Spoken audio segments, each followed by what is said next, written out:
Puji Tuhan.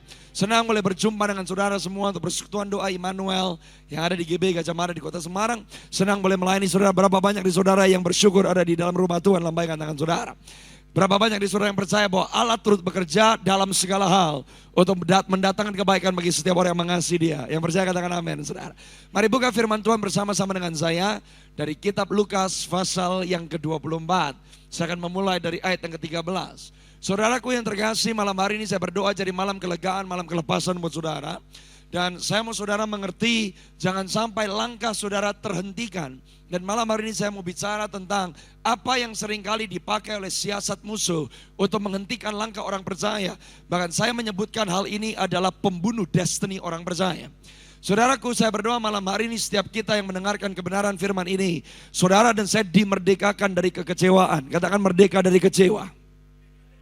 Merdeka dari kecewakan diri sendiri, merdeka dari kecewakan orang tua, kecewakan suami, kecewakan istri, kecewakan sanak saudara, termasuk kecewa karena pendeta dan kecewa karena gereja. Banyak orang biasanya kalau datang ke persekutuan seperti ini gak mau masuk ke gereja, saudara. Kenapa? Kecewa. Saya mau kasih tahu kalau saudara bisa dikecewakan, hidupmu pun pasti mengecewakan orang lain. Dan penting buat saudara untuk merdeka dari kecewa, karena orang yang kecewa selalu mengasihani diri sendiri. Dan di dalam Yesus Kristus tidak ada orang yang mengasihani diri sendiri yang dapat mewarisi semua yang Tuhan sudah siapkan bagi saudara. Jadi hari ini saya berdoa tidak ada satu pun yang datang ke tempat ini yang punya alasan untuk pulang sama seperti engkau datang. Tapi jika saudara mau merdeka dari kekecewaan, maka masa depan yang penuh pengharapan menanti saudara. Orang yang dibelenggu oleh kecewa, hidupnya terjebak oleh karena masa lalu. Dan kabar baiknya buat saudara, masa depan saudara tidak ada di masa lalu saudara. Tapi keputusan saudara hari ini bisa menentukan masa depan saudara. Yang mau katakan amin. Dan saya berdoa saudara merdeka dari yang namanya kecewa. Saudara, di Lukas pasal yang ke-24, dimulai dari ayat yang ke-13. Saudara dan saya akan melihat tentang dua murid Yesus yang hampir kehilangan destiny mereka. Saudara catat baik-baik. Saya mau buat dua statement. Yang nomor satu, dikecewakan dalam hidup ini pasti. Kalau saudara gak mau kecewa, mati. Ya, tapi kalau orang mau mati bunuh diri, kalau saudara mau mati di luar dari menghidupi kehidupan yang mengabdi kepada Yesus, neraka tempat saudara. Jadi kalau saudara dan saya sebetulnya gak punya pilihan. Pilihan kita cuma hidup. Pilihan kita gak bisa mati, saudara. Hidup dan mati di tangan Tuhan. Jangan jadi Tuhan atas dirimu sendiri. Oleh sebab itu saudara harus mengerti di dalam Yesus Kristus, Tuhan menyediakan buat saudara dan saya masa depan. Tapi untuk saudara dan saya bisa mengalami masa depan yang Tuhan sediakan, keputusannya tetap ada di tangan saudara. Dikecewakan dalam hidup ini pasti. Dan kalau saudara masih hidup ke depan, expect Anda bisa dikecewakan. Gereja mengecewakan, orang tua mengecewakan, anak mengecewakan, keadaan mengecewakan, pemerintah mengecewakan, ekonomi mengecewakan. Dikecewakan itu pasti. Katakan sama-sama pasti. Namun, dikecewakan tetap pilihan saudara. Meskipun dikecewakan pasti, tapi untuk kecewa pilihan saudara. Saudara gak bisa luput dari yang namanya dikecewakan. Tapi memilih untuk kecewa ada di tangan saudara. Kalau saudara mau tanya, Yesus sangat dikecewakan. Yesus dikecewakan oleh murid. Yesus dikecewakan oleh pengikut. Yesus dikecewakan oleh orang-orang yang dekat dalam hidupnya. Yesus tidak bebas dari yang namanya kecewa. Yesus dikecewakan oleh murid-muridnya. Waktu Yesus ditangkap keluar dari Taman Getsemani, mereka ada di mana? Semuanya kabur, saudara. Orang-orang yang diajar, orang-orang yang didampingi, orang-orang yang disertai, orang-orang yang dikasih makan, orang-orang yang ditolong, orang-orang yang diperkenalkan kepada kebenaran, mujizat diberikan kepada mereka, orang-orang yang sama berbalik dari Yesus. Tapi Tuhan Yesus merdeka dari yang namanya kecewa. Sebab catat statement yang kedua. Jadi statement yang pertama, dikecewakan pasti. Tapi untuk kecewa adalah keputusan. Pilihan. Nomor dua, Hidup orang yang kecewa pasti mengecewakan. Orang kecewa hidupnya gak mungkin kemana-mana. Karena yang paling saudara cintai siapa? Dirimu sendiri. Banyak orang karena kecewa gak bisa produktif. Banyak orang karena kecewa Anda kehilangan kesempatan. Banyak orang karena kecewa saudara akhirnya keluar dari jalurnya Tuhan. Dan di Lukas pasal yang ke-24 ayat yang ke-13, saudara akan lihat ada 2 murid Yesus yang hampir kehilangan destiny. Karena kenapa? Karena mereka kecewa. Di akhir dari khotbah saya saudara akan sadar bahwa 2 murid Yesus yang sedang perjalanan ke Emmaus, seharusnya mereka tidak ada di Emmaus. Mereka hampir mati konyol di Emmaus. Mereka hampir kehilangan hak istimewa di Emmaus. Kenapa? Karena murid-murid Yesus bukan di Emmaus seharusnya. Mereka seharusnya ada di Yerusalem. Dan di akhir daripada khotbah saya, saudara akan lihat 2 murid Yesus yang merdeka dari kecewa. Mereka dikembalikan oleh Tuhan di posisi yang seharusnya. Mereka bukan mati konyol di Emmaus, tapi mereka ada di Yerusalem. Dan waktu Roh Kudus dicurahkan di Kisah Rasul pasal yang kedua, 120 orang yang menantikan janji Bapa. Ternyata 2 dari 120 orang yang menanti adalah 2 murid Yesus yang hampir mati konyol di Emmaus. Saya gak mau saudara mati konyol karena kecewa.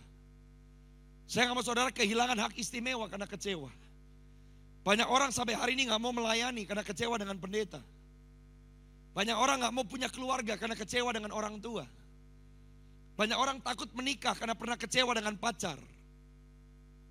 Banyak orang takut untuk masuk dalam pernikahan karena kecewa, karena pernah dikhianati oleh pacar. Kekecewaan itu pembunuh saudara. Dan orang yang kecewa, sakit penyakit bisa masuk ke tubuh jasmanimu. Yesus berkata bahwa hati yang gembira adalah obat. Amin. Berarti hati yang kecewa sama dengan racun. Jangan racuni dirimu sendiri. Dan saya berdoa hari ini saudara, engkau akan pulang dengan hati yang dimerdekakan oleh Tuhan. Amin. Lihat bahayanya kecewa. Alkitab berkata di Lukas 24 ayat 13. Pada hari itu juga 2 orang dari murid-murid Yesus pergi ke sebuah kampung bernama Emmaus. Yang terletak kira-kira 7 mil jauhnya dari Yerusalem. Ayat yang ke-14. Alkitab berkata, dan mereka bercakap-cakap tentang segala sesuatu yang telah terjadi. Ayat yang selanjutnya. Waktu mereka sedang bercakap-cakap dan bertukar pikiran, datanglah Yesus sendiri mendekati mereka, lalu berjalan bersama-sama dengan mereka. Saudara, yang nomor 1 yang saudara harus perhatikan, kekecewaan akan terlihat lewat apa yang keluar dari mulutmu. Yang saudara suka perkatakan apa? Yang saudara suka pikirkan apa? Teman-teman yang dekat dengan saudara, yang diomongin apa? Gosip tentang gereja, ngomongin pendeta, jatuhin orang. Saudara dan saya kalau gak hati-hati, orang kecewa akan terlihat dari mulutnya yang busuk. Karena hati yang busuk akan terlihat dari mulut yang busuk. Mulut yang busuk melahirkan kelakuan-kelakuan yang busuk. Orang kecewa, baunya busuk. Hidupnya busuk. Pikirannya busuk. Selalu pesimis. Selalu negatif. Gak bisa lihat pengharapan. Yang dilihat pasti jelek. Ngomong, semuanya sama. Gereja sama. Laki-laki semua sama.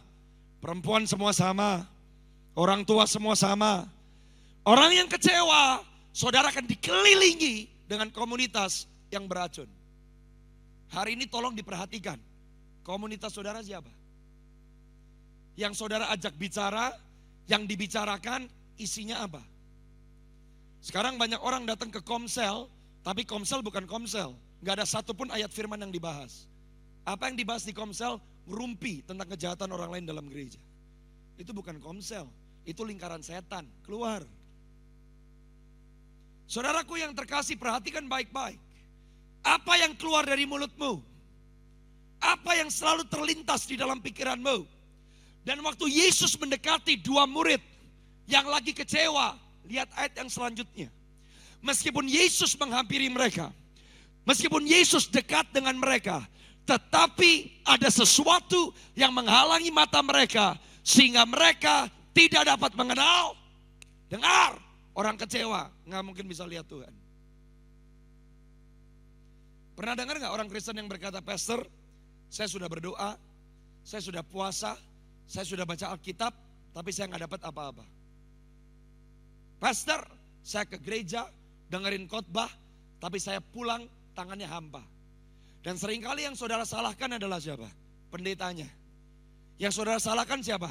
Gerejanya. Yang saudara salahkan siapa? Tuhan. Tuhan milih gak mau ngomong sama saya. Tuhan milih diemin saya. Dengar, orang kecewa gak mungkin bisa lihat Yesus. Orang kecewa dihampiri oleh Tuhan. Hadiratnya kamu gak bisa berasa. Orang kecewa, matamu terselubung. Saudara, dua murid yang lagi dalam perjalanan ke Emmaus, mereka bukan orang yang gak pernah berjumpa dengan Yesus. Mereka pernah makan dengan Yesus, mereka pernah istirahat dengan Yesus, mereka dengar pengajaran Yesus. Lah kok bisa berkenalan, bersentuhan dengan Tuhan, tapi gak bisa mengenali Tuhan. Saudara datang ke gereja, gak otomatis membuat engkau lepas dari yang namanya kecewa. Rajin beribadah, pelayanan, baksos, gak membuat saudara lepas dari yang namanya kecewa. Tapi orang yang kecewa, Anda bisa hadir di ibadah, tapi kerohanianmu kering. Alkitab berkata di kalimat yang selanjutnya ayat yang ke-17. Yesus berkata kepada mereka, apa yang kamu percakapkan sementara kamu berjalan, maka berhentilah mereka dengan muka yang orang kecewa, mukanya menyebalkan. Orang kecewa di gereja gak bisa senyum. Orang kecewa ngelihat orang lain semuanya jahat. Orang kecewa penuh prasangka. Orang kecewa attitude-nya jelek. Orang kecewa gak bisa jadi berkat, boro-boro jadi berkat. Bagaimana saudara bisa memberkati orang lain yang Yesus cintai kalau kamu benci dengan manusia lain? Kecewa membuat saudara terisolasi dari komunitas. Kalau masih ada yang datang hari ini berkata, saya gak mau ke gereja, yang penting jemaat mingguan aja. Komsel saya gak mau ikut. Kenapa? Kalau saya makin kenal di komsel, nantinya akhirnya saya disakiti. Dengar, itu tipuan dari setan. Hari ini saya berdoa hidup saudara dan saya harus jadi orang-orang yang penuh dengan sukacita. Amin. Orang-orang yang mukanya dimerdekakan oleh Yesus. Karena Tuhan menetapkan setiap orang percaya hidup saudara di dalam kerajaan sorga. Selama masih ada di dalam bumi ini, saudara adalah terang dan garam dunia. Ayat yang selanjutnya. Dengan muka yang muram, salah seorang yang namanya Kleopas menjawab Yesus, adakah engkau satu-satunya orang asing di Yerusalem yang tidak tahu apa yang terjadi di situ pada hari-hari belakangan ini? Saudara catat, nama Kleopas artinya seseorang yang memiliki ayah atau bapak yang tersohor, bapak yang terpandang. Apa sih ciri khas orang kecewa? Selalu menuntut hak. Saya ke gereja, kenapa pendetanya gak nyalamin saya? Saya ke gereja, kenapa pendetanya gak peduli? Saya sakit gak ditelepon? Karangan bukanya kekecilan. Kalau minta jadwal pelayanan, saya dikejar-kejar. Tapi minta pokok doa, mau didoain, diresponnya lama sekali. Orang yang kecewa, yang selalu jadi pusat perhatian hidupnya adalah hakku. Saya dapat apa? Kamu bisa kasih apa? Orang yang kecewa datang ke gereja mentalitasnya, kamu gak tahu saya siapa? Saya orang kaya. Jadi Asher, kamu gak tahu keluarga saya siapa? Kamu gak tahu, saya udah di gereja, saya yang ikut bangun GB Gajah Mada. Orang kecewa yang jadi pusat perhatiannya dirinya sendiri. Bayangan loh, murid Yesus ngomong sama Yesus dengan kurang ajar. Coba ayatnya ditampilin. Lu kemana aja? Kamu satu-satunya gak di Yerusalem. Orang kecewa memperlakukan orang lain dengan semena-mena. Gitu aja gak tahu. Gitu aja gak bisa. Gitu aja masih nanya. Udah Kristen berapa lama lu? Kleopas bicara dengan gurunya, bicara dengan Yesus yang mati buat dia, yang dia sebut rabi, yang dia sebut guru. Apa yang dia katakan? Apa yang terjadi dengan Yesus orang Nazaret? Dia adalah seorang nabi yang berkuasa dalam pekerjaan dan perkataan di hadapan Allah dan di depan seluruh bangsa kami. Kenapa orang bisa kecewa? Ternyata buat Kleopas dan murid Yesus yang satunya, Yesus bukan Tuhan, sebatas nabi. Saya mau nanya saudara, Yesus buat saudara siapa? Hanya penyembuh? Hanya penyedia? Hanya penolong? Bayangkan, kenapa dua murid ini bisa kecewa? Karena buat mereka, Yesus cuma sumber pertolongan. Berapa banyak orang di Semarang suka datang ke persekutuan doa seperti ini, yang diharapin didoain dan dinubuatkan sama pendetanya. Halo? Dengar, pendeta bukan guamia. Mau diduain, dinubuatin, sampai gendang telingamu pecah. Tanpa pertobatan, pengenalan akan Tuhan, hidupmu gak bisa kemana-mana. Saya paling nek sama orang Kristen kecanduan nubuatan. Buat saudara, Yesus itu siapa? Tuhan atau sebatas nabi? Tuhan atau sebatas penolong? Tuhan atau sebatas penyembuh? Ternyata di mulut dua murid Yesus, siapa Yesus? Nabi. Ayat yang selanjutnya. Kenapa orang bisa kecewa? Lihat nih. Mereka berkata, imam-imam kepala dan pemimpin-pemimpin. Ternyata buat dua murid ini, pemimpin mereka bukan Yesus. Siapa pemimpin mereka? Yang menyalibkan Yesus. Kalau ada orang berhenti ke gereja karena kecewa sama pendeta. Kalau ada orang mogok ke gereja karena kecewa sama pelayanan. Kalau ada orang yang gak mau berdoa karena kecewa dengan orang Kristen. Dengar, Yesus gak pernah jadi Tuhanmu. Yang mengecewakan kamu itu Tuhanmu. Kenapa dua murid bisa kecewa? Murid, bukan jemaat. Minimal nih dua orang pernah melakukan mujizat. Minimal dua orang ini diutus sama Yesus. Minimal dua murid ini melihat ribuan orang dikasih makan dengan 5 roti dan 2 ikan. Kok masih bisa kecewa? Kok masih bisa di tempat yang salah? Kok masih bisa gak mengenali Yesus?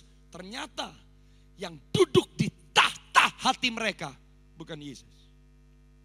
Yang duduk di tahta hati mereka imam, para kepala yang menyalibkan Yesus.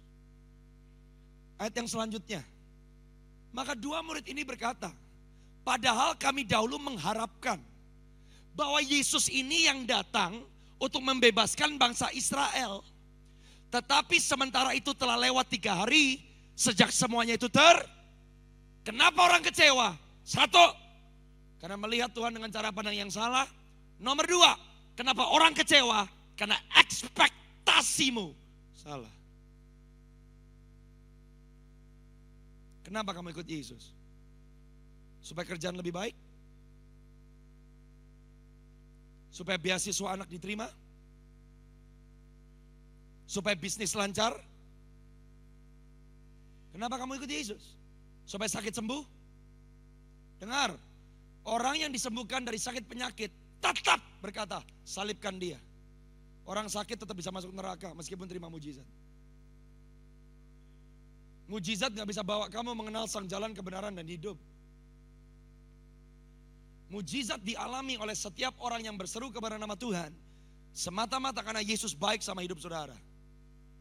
Mujizat gak bisa membawa saudara ke dalam pertumbuhan. Mujizat gak bisa bawa saudara ke dalam perubahan.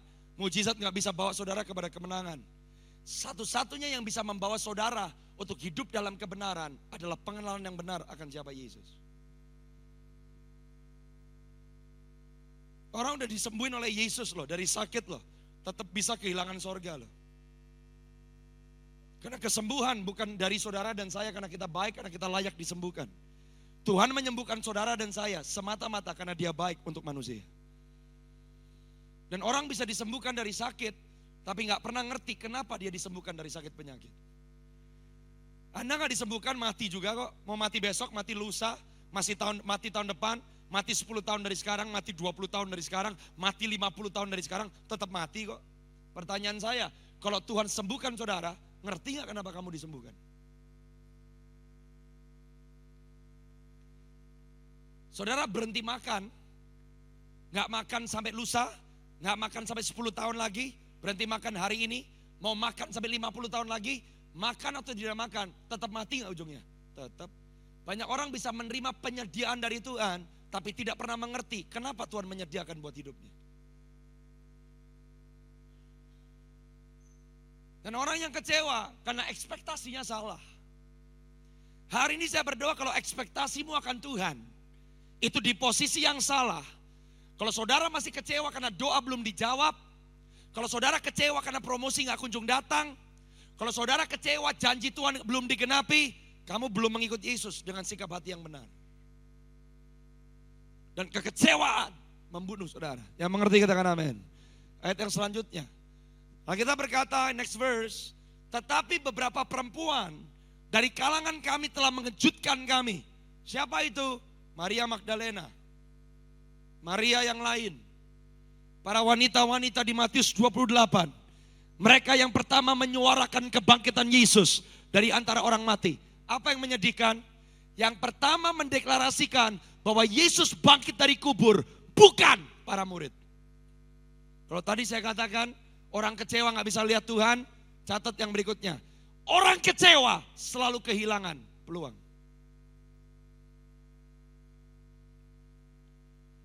Orang kecewa membuat keputusan yang salah, bergaul dengan orang yang salah, di tempat yang salah, di waktu yang salah, melakukan hal yang salah. Akhirnya para murid karena kecewa, mereka tidak mendapat hak istimewa sebagai para murid Yesus yang pertama menyuarakan kubur Yesus kosong, dia telah bangkit. Yang terima siapa?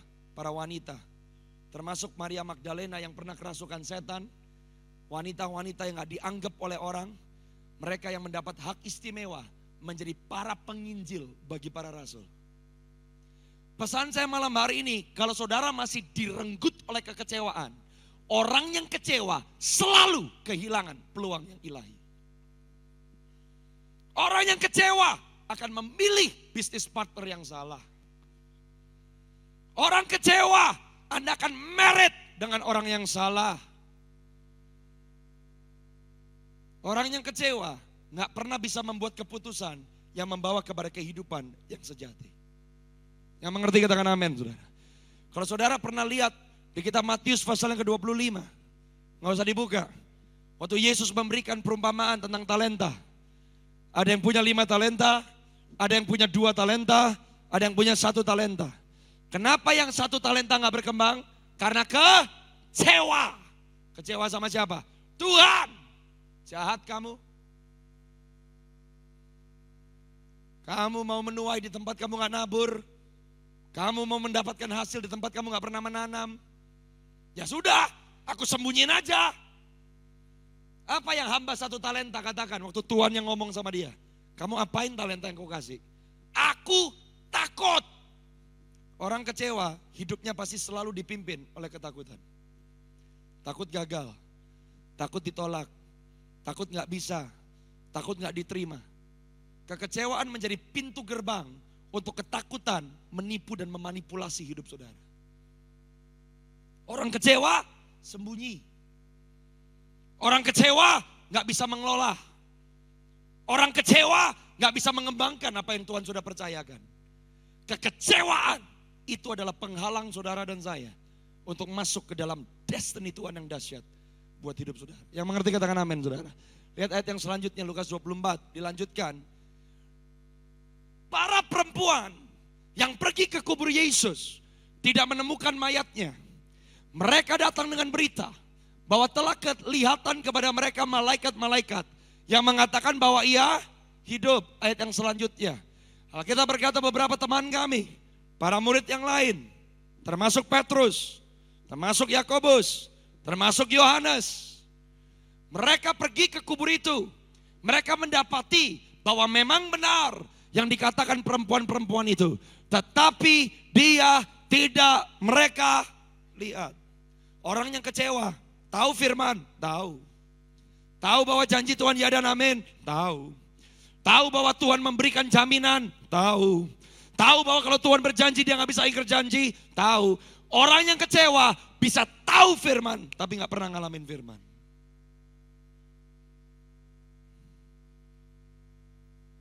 Saya berdoa saudara gak seperti itu. Jangan sampai saudara kecewa. Dan akhirnya kekecewaan itu membuat saudara gak masuk ke tanah perjanjian. Tolong dibuka buat saya Bilangan 14 ayat 24. Saya mau singkapkan satu rahasia buat saudara nih. Sebelum nanti kita lanjut di Lukas pasal yang ke-24. Bilangan pasal yang ke-14 ayat yang ke-24. Lihat baik-baik. Saya berkata bahwa orang yang keluar dari Mesir belum tentu masuk ke tanah perjanjian.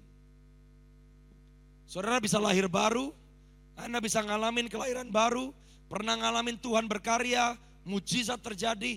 Tanpa Tuhan, orang Israel gak mungkin keluar dari Mesir. Mana bisa mereka melepaskan diri sendiri dari genggaman Firaun. Tanpa Tuhan, laut Teberau tidak terbelah. Mana bisa mereka bisa berjalan di tanah yang kering. Tanpa Tuhan di padang gurun, mereka mati kelaparan. Tanpa Tuhan di padang gurun, mereka mati kehausan. Orang-orang Israel keluar dari Mesir, mereka terima yang namanya kasih karunia dan anugerah Tuhan. Tapi mereka gak pernah masuk ke tanah perjanjian. Mereka mati dan mayat mereka bergelimpangan di padang gurun. Saudara bisa terima Yesus, tapi ada orang yang sampai mati gak pernah ngalamin semua yang Tuhan janjikan. Karena apa? Kecewa. Orang Israel kecewa betul. Sama Musa kecewa. Sama pemimpin-pemimpinnya kecewa. Sama Tuhan kecewa. Orang yang kecewa pengennya muter balik, pulang. Orang kecewa gak bisa ninggalin masa lalunya. Tapi kalau saudara mau merdeka dari kecewa, orang yang kecewa itu harga yang dibayar mahal loh saudara. Tapi untuk Yosua dan Kaleb berbeda. Mereka keluar dari Mesir, mereka gak mati di padang gurun, mereka masuk ke tanah perjanjian. Karena mereka memilih untuk tidak kecewa dengan keadaan. Lah waktu 10 pengintai, mereka komplain, banyak orang raksasa, banyak orang enak yang makan manusia. Meskipun mereka lihat janji Tuhan. 12 pengintai mereka bawa hasil tanah Kanaan. Dikasih lihat ke Musa. Mereka bisa lihat hasilnya. Mereka bisa kecap janji Tuhan. Tapi kalau orang kecewa, ketakutan yang Tuhan janjikan, kamu gak bisa hidupin. Lihat Bilangan 14 ayat yang ke-24. Apa yang Alkitab katakan? Tetapi hambaku Kaleb. Kenapa dia masuk? Karena lain jiwanya. Dia bukan sakit jiwa. Bahasa Inggrisnya lain jiwanya. Dia punya roh yang berbeda. Nah, siapa itu buat kita? Katakan sama-sama, Roh Kudus. Orang yang penuh Roh Kudus merdeka dari kekecewaan. Kenapa kamu perlu Roh Kudus? Karena Roh Kudus yang memampukan saudara dan saya untuk bisa mengikut Tuhan dengan sepenuhnya. Lihat nih ayatnya. Ini gambaran keselamatan saudara dan saya. Dan akan kubawa masuk ke negeri yang telah. Bagaimana saudara bisa dibawa masuk ke negeri yang sudah dimasuki? Saya mau nanya. Waktu saudara lahir baru terima Yesus sebagai Tuhan dan Juru Selamat pribadi saudara. Apakah semua janji Tuhan milik saudara? Yang percaya katakan amin. Apakah terobosan milik saudara? Apakah penyediaan milik saudara? Apakah penyertaan milik saudara? Apakah perlindungan milik saudara? Amin. Katakan amin. Tapi siapa yang bisa membuat saudara ngalamin yang saudara Anda miliki? Roh Kudus.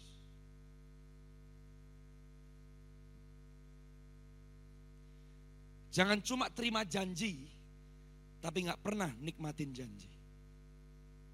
Dan orang yang kecewa gak mungkin bisa nikmatin janji. Saya berdoa malam hari ini saudara putuskan bahwa saudara nggak mau mati di tengah jalan. Dan jangan sampai engkau wariskan kepada anakmu kekecewaan. Dengar, kekecewaan tidak hanya mempengaruhi orang yang kecewa, tapi kekecewaan mempengaruhi orang-orang di sekitar orang yang kecewa. Tuhan berkata kepada Kaleb, tolong ayatnya dimunculkan. The Bible says, karena lain jiwanya dan ia mengikut aku dengan sepenuhnya, akan kubawa masuk ke negeri yang telah dimasukinya itu. Dan, apa saudara? Keturunannya akan. Berapa banyak yang mau meninggalkan warisan iman buat anak-anakmu? Merdeka dari kecewa. Orang yang kecewa, mulutnya apatis. Orang kecewa, ngomong sama anaknya, kamu mau sekolah di luar negeri, papi mami gak punya duit, doa sendiri ya, jangan minta sama papi mami. Yang kamu tularkan bukan iman, tapi yang kamu tularkan adalah Tuhanmu gak bisa dipercaya. Apa yang kamu tabur saudara, harus kamu tuai. Dan orang yang kecewa lagi nabur. Nabur pakai apa? Mulutnya. Saya berdoa malam hari ini kau lepas dari kecewa. Yang mau katakan amin saudara. Supaya mulutmu menanam kehidupan bagi generasi yang akan datang. Biar mulutmu memperkatakan kebaikan Tuhan. Meskipun saudara gak tahu caranya gimana, tapi orang yang tidak kecewa akan berkata kepada anaknya, papi mami mungkin gak punya duitnya, tapi kalau kita berseru kepada Tuhan, maka Tuhan yang menyediakan keperluanmu. Itu iman yang sedang ditularkan kepada generasi yang akan datang. Yang mau katakan amin? Katakan aku harus merdeka dari kecewa. Kembali ke Lukas 24, sebelum saya selesai. Kita lanjutkan ayatnya. Saya berdoa saudara hari ini melihat betapa pentingnya untuk kita merdeka dari yang namanya kecewa. Alkitab berkata, setelah para murid berkata, ada yang beberapa dari kami lihat ke kubur yang kosong, tapi kami gak bisa lihat Yesus, kami gak lihat malaikat yang para perempuan lihat. Maka lalu Yesus berkata kepada mereka, hai kamu orang bodoh, bukan karena gak pinter. Bodoh bukan karena gak punya. Bodoh bukan karena gak kaya. Bodoh bukan karena gak terpandang. Bodoh bukan karena gak berpendidikan. Dengar, orang kecewa bodoh.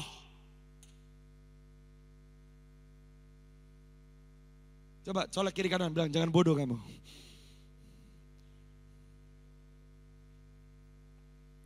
Gak bisa ngampunin, bodoh.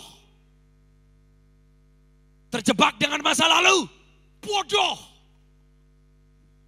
Gak mau ke gereja karena pendeta, bodoh.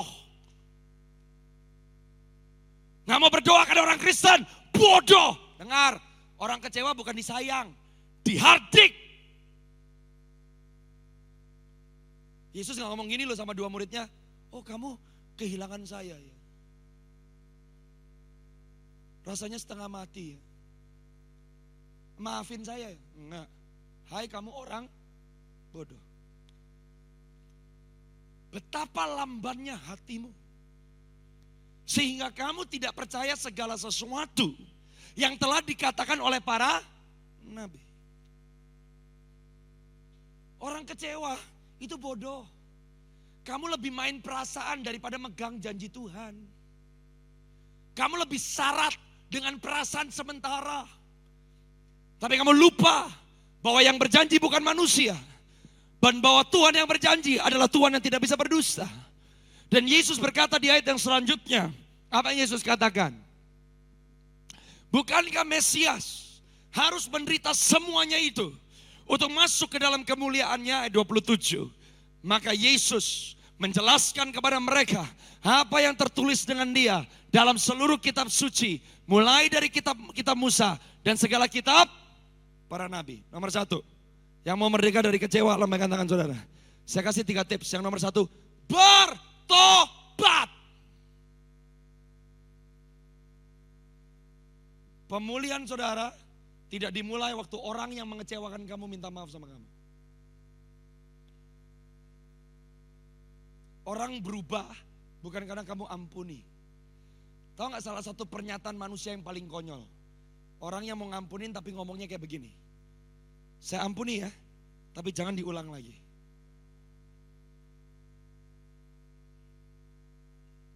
Kalau saudara masih keberatan untuk mengalami apa yang kamu pernah alami, kamu belum mengampuni.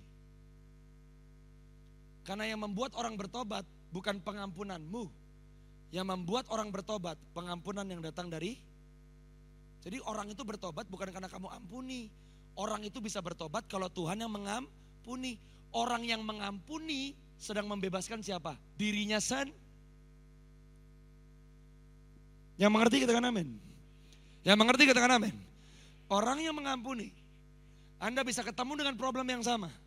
Orang yang sama bisa melukai kamu lebih parah dari yang sebelumnya.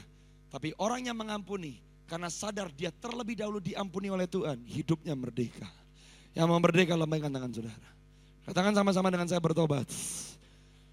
Perubahan dalam hidupmu gak tergantung orang lain, tapi keputusanmu.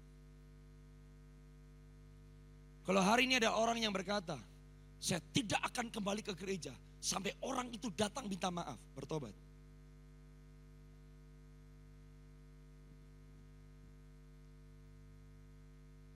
Kalau hari ini ada orang di sini yang berkata, saya tidak akan melayani Tuhan lagi sampai suami atau istri saya minta maaf sama saya, bertobat.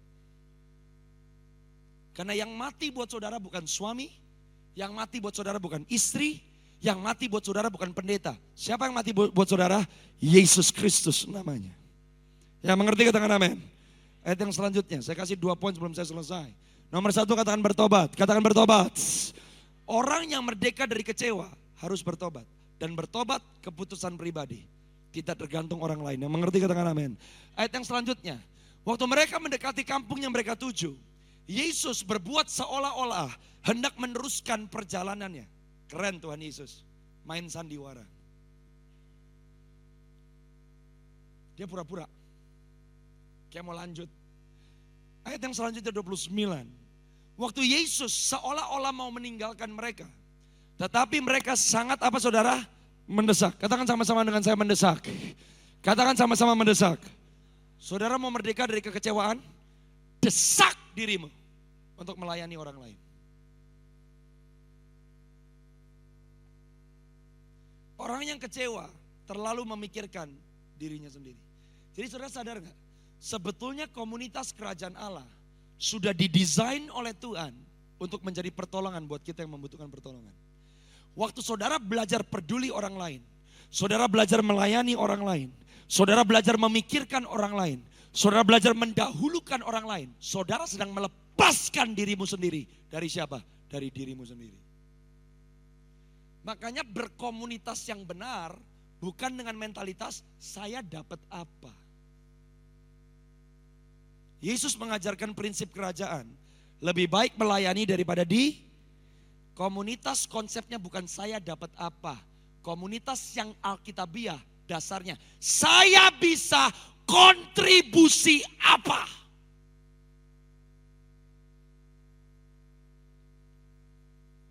Karena kalau engkau melayani, maka ada orang yang dilayani.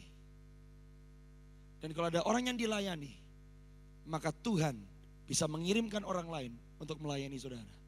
Tuhan lagi kasih sistem kerajaan. Dahulukan orang lain.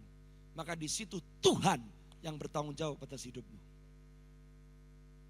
Jadi kalau hari ini ada orang yang lagi muter-muter Semarang, cari gereja, gak mendarat-mendarat, keliling terus, bertobat.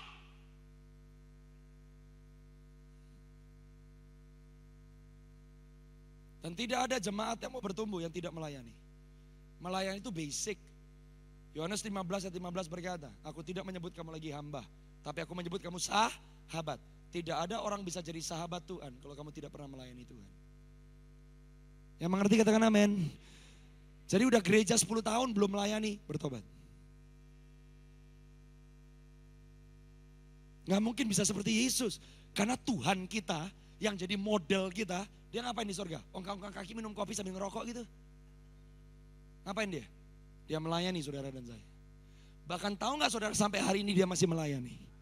Sampai hari ini dia masih berdoa buat saudara. Sampai hari ini dia masih mendampingi saudara. Oh gak percaya sama saya? Markus 16 ayat 20. Tuhan naik ke sorga, duduk di sebelah kanan Bapaknya. Dan dia bekerja bersama dengan saudara dan saya. Ngapain dia? Dia dampingi kita, dia tolong kita. Bahkan Matius 28 ayat 20 berkata, aku menyertai kamu sampai kesudahan zaman. Hari ini dia masih melayani kita. Gimana dia melayani kita? Dia menemani hidup kita. Dan tidak pernah sekali-kali dia meninggalkan saudara dan saya. Yang percaya katakan amin. Katakan sama-sama mendesak. Saudara mau merdeka dari kecewa? Desak dirimu. Peduli untuk orang lain. Desak dirimu. Desak dirimu terlibat. Desak dirimu jadi berkat. Desak dirimu keluar dari zona nyaman. Karena ternyata tolong ayatnya ditampilkan. Waktu dua murid ini mendesak Yesus. Tinggallah. Tunggu jangan buru-buru ayat yang sebelumnya. Tinggallah bersama-sama dengan kami. Sebab hari telah menjelang malam. Dan matahari hampir terbenam. Lalu masuklah ia untuk tinggal bersama-sama dengan orang yang melayani. Tuhan akan jadikan hidupmu rumahnya dia. Pernah baca tentang Marta dan Lazarus dan Maria? Pernah baca? Kira-kira Tuhan Yesus kenal siapa dulu? Kenal Marta dulu atau kenal Maria dulu? Marta. Kok bisa Yesus kenalnya sama Marta? Karena Marta mendesak Yesus singgah di rumah kami. Gak ada Marta, gak ada Maria. Saudara sadar gak? Kenapa Yesus mengajarkan lebih baik mengasihi orang lain daripada mengasihi dirimu sendiri? Tuhan gak pernah ngajarin kita gak boleh mengasihi diri kita sendiri loh saudara. Tuhan gak pernah ngajarin benci sama dirimu sendiri. Enggak. Dia ajarin apa? Hukum prioritas. Katakan prioritas. Nomor satu siapa? Katakan Tuhan. Nomor dua siapa? Katakan orang lain. Nomor tiga baru siapa? Saudara. Jangan dibalik. Hidup saudara dan saya itu berharga di mata Tuhan. Tuhan gak pernah bilang, jangan pikirin dirimu sendiri. Kamu mau mikirin dirimu sendiri? Boleh. Tapi kamu urutan ketiga. Dahulukan Tuhan, dahulukan orang lain, maka aku yang bertanggung jawab atas hidupmu. Katakan sama-sama dengan saya prioritas. Kenapa Yesus masuk ke rumah Marta dan Maria? Karena Marta melayani. Gak ada Marta Yesus ketemu sama Maria. Hari ini saya berdoa kalau Anda mau merdeka dari kecewa. Saudara mau hidup yang berkemenangan. Saudara mau hidup bersama dengan Tuhan tinggal dalam saudara. Saudara mau genapi rencana Tuhan dalam hidupmu. Izinkan dirimu untuk melayani. Maka Tuhan Yesus akan menjadikan hidupmu sebagai baitnya di mana dia akan berdiam di dalam saudara. Yang percaya katakan amin. Poin yang paling terakhir, lihat ayat yang selanjutnya. Alkitab berkata waktu ia duduk makan dengan mereka, ia mengambil roti. Ia mengucap berkat lalu memecah-mecahkannya dan memberikannya kepada mereka. Apa yang terjadi? Ayat yang selanjutnya. Alkitab berkata di ayat yang ke-31, ketika itu. Katakan sama-sama dan saya ketika itu. Katakan sama-sama ketika itu. Saudara kalau kamu mau merdeka dari kecewa, saya punya berita baik buat saudara. Sekonyong-konyong Tuhan bisa merubah keadaan saudara. Kalau malam hari ini saudara mau tinggalkan masa lalumu, saya mau katakan sekali lagi, masa depan saudara tidak ada di belakangmu. Keputusan saudara pada hari ini bisa merubah masa depan saudara.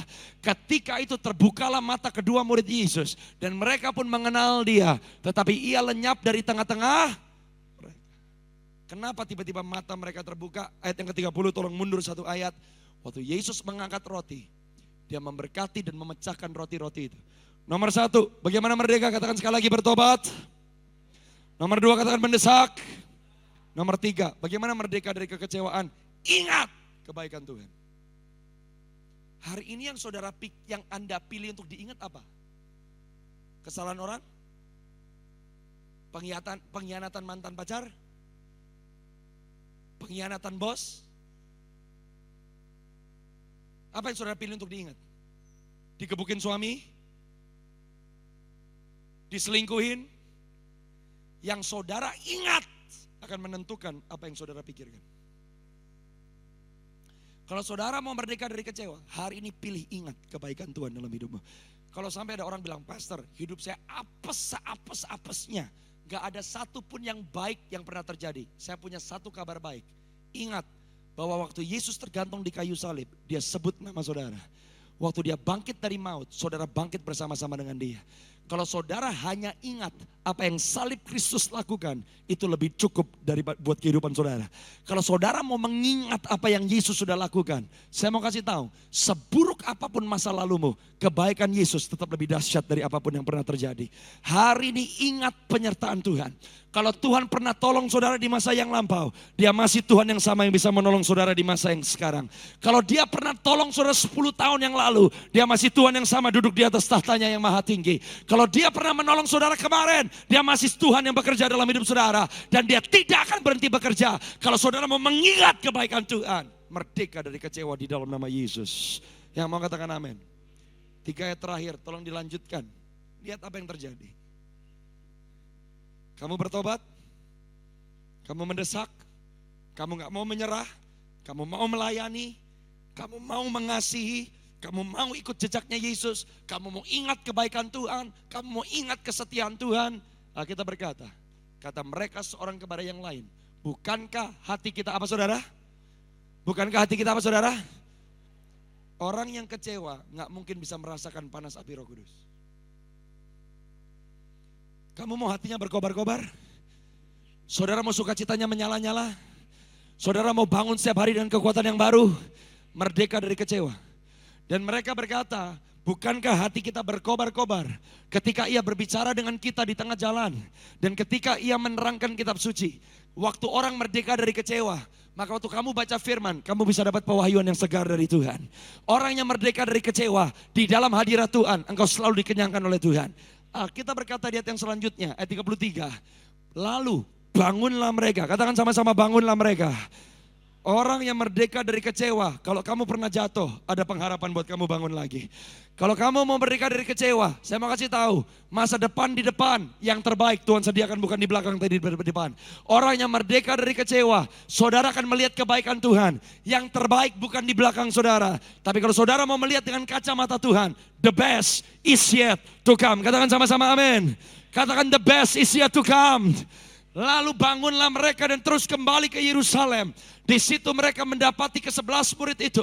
Mereka sedang berkumpul bersama-sama dengan teman-teman mereka. Ayat 34, paling terakhir. Kata mereka itu, sesungguhnya Tuhan telah bangkit dan telah menampakkan diri kepada 2 murid ini. Nggak jadi mati konyol di Emmaus. Merdeka dari kecewa. Mereka kembali ke Yerusalem. Diposisikan di tempat yang tepat, di lingkungan yang tepat, di waktu yang tepat. Apa yang terjadi beberapa hari kemudian? Pencurahan Roh Kudus. Dan mereka tidak mati konyol di Emmaus, tapi mereka menjadi perubah sejarah dunia. Dan mereka bermitra dengan Tuhan, dan hidup mereka memuliakan nama Tuhan. Yang mau lambaikan tangan saudara, saya ajak bangkit berdiri semuanya pada malam hari ini. PD Immanuel, merdeka dari kecewa. Tadi Pak Pendeta sudah bicara dengan saya. Hari ini bukan hari Minggu. Jadi saudara punya semalaman di tempat ini. Kalau kamu masih kecewa, putuskan malam hari ini, aku mau tinggalkan. Kalau saudara udah capek sama ngikut agama, tapi gak pernah ketemu Yesus.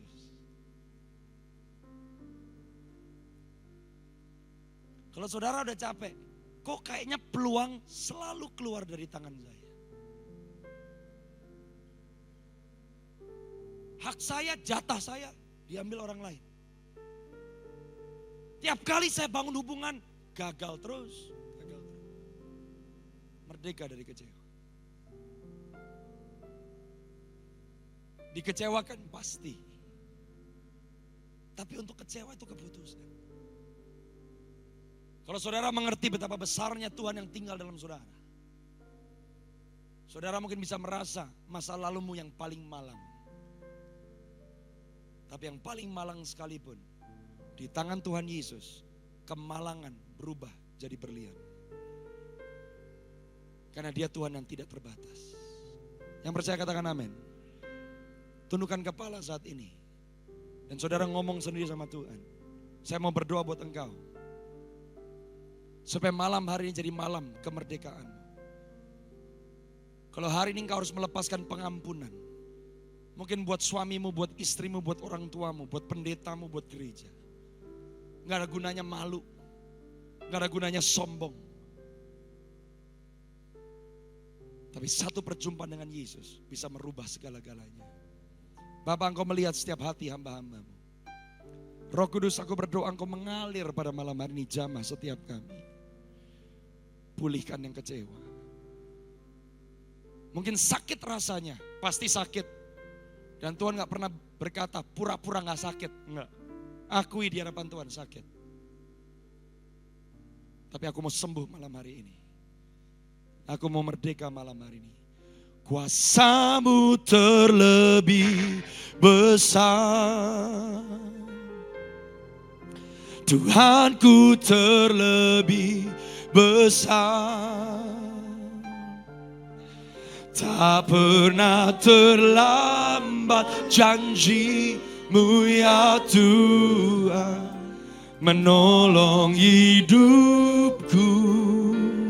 Kemana suaramu katakan di hadapan Tuhan. Kuasa-Mu terlebih besar. Deklarasikan dari lubuk hatimu. Tuhanku terlebih besar.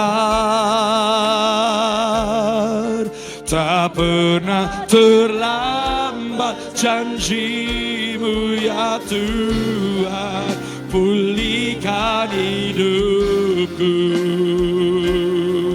Katakan kuasa-Mu, kuasa-Mu terlebih besar.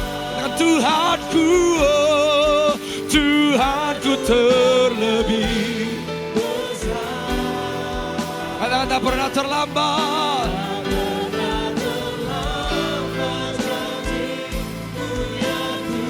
Katakan menolong, menolong. Katakan kuasa-Mu Tuhan, kuasa-Mu terlebih besar.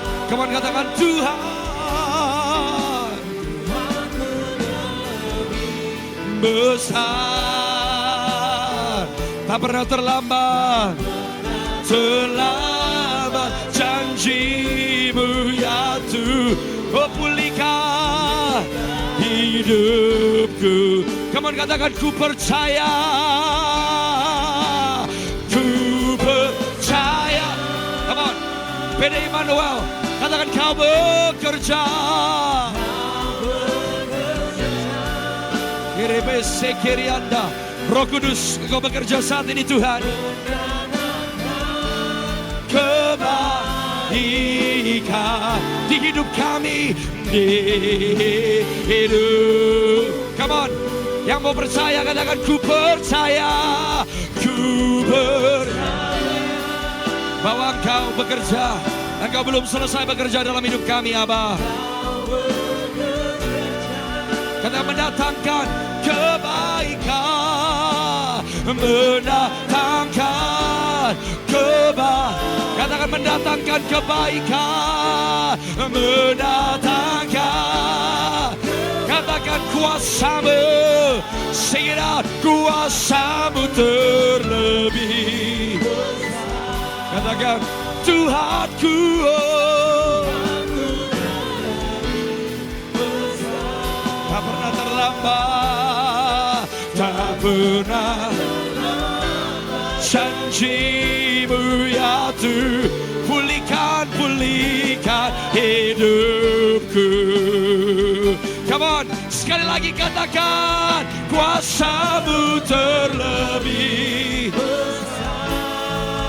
Tuhan, Tuhan-Mu terlebih besar. Shikaralabasendoroloboshe. Janji-Mu menolong hidupku. Kuasa-Mu Tuhan, kuasa-Mu terlebih besar. Terima kasih ya Tuhan Yesus. Tuhan-Mu terlebih besar. Shirike torulumunse.